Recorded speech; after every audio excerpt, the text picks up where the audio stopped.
is Mindy from the Weekend Gardener, and today I'm going to show you how to properly plant aloe vera. Now, many people plant aloe vera in a container that is not wide enough, and in doing so, once the plant gets root bound, it starts falling out the sides of the pot. And while that is great for sharing plant material, it can be a pain for the individual that's growing these plants indoors. So, a trick to growing aloe vera before we even begin is to make sure that you use a wide container. Aloe vera typically doesn't have a really long root, so the depth of the container isn't as important as the width.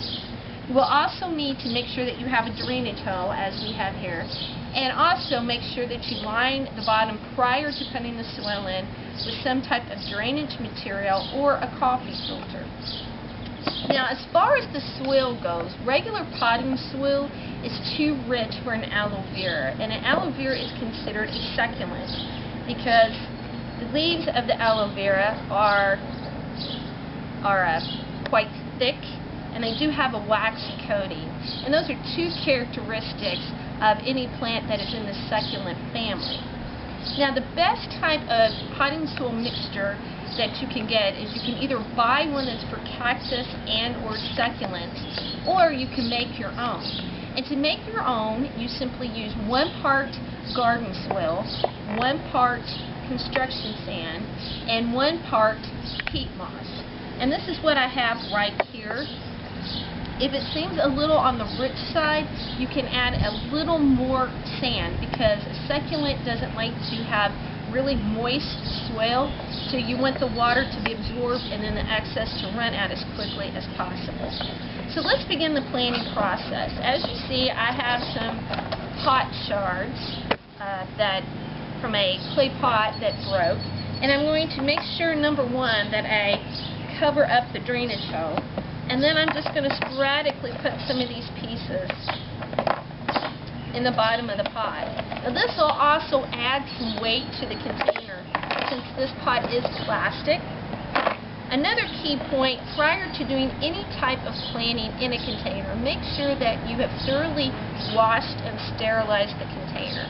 And the directions for that were covered in another video in the Weekend Gardener, so check out that video if you're not sure how to do that process. Once you have your drainage material in the container, you're going to put your soil, whether you made it or you bought it.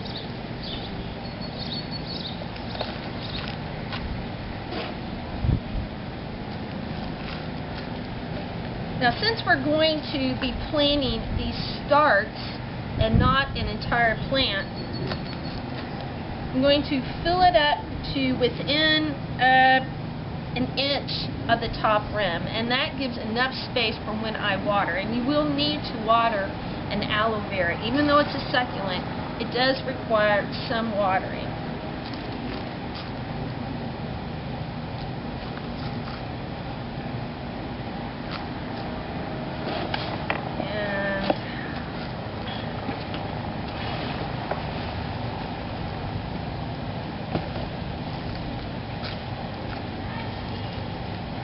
Now, the next step of the process in the aloe vera, you want to make sure that you plant it deep enough to cover these roots, and actually you're going to want to plant it to about the first leaf if you're planting starts such as this. And these were shoots that were actually hanging out of the side of someone's container where they didn't use a container that was wide enough to hold the plant. If you have some plants as you're planting that just won't stay up or they're pulling themselves out of the soil, a hint is that you can use a hairpin or a grading pin, and you can gently push that down into the soil. Don't puncture the roots when you do this, but it just supports the plant and helps push it down until the roots can grab hold of that soil. And once that happens, you can remove that structure from your container. So you're just going to plant your aloe vera wherever you would like in your container, and it will shortly begin to fill in the space. Now, as far as care goes, if you're putting your aloe vera outside in the summertime, you need to water it about once every 2 weeks if you haven't had any natural rain. If you're growing it inside, you will need to water it once every 3 weeks to once every month. Now, as far as the light, aloe veras like a lot of light, but their leaves are easily burned if you put them in direct sunlight like I'm in right now. So indirect sunlight is a great choice for an aloe vera plant. Aloe veras are very easy to grow.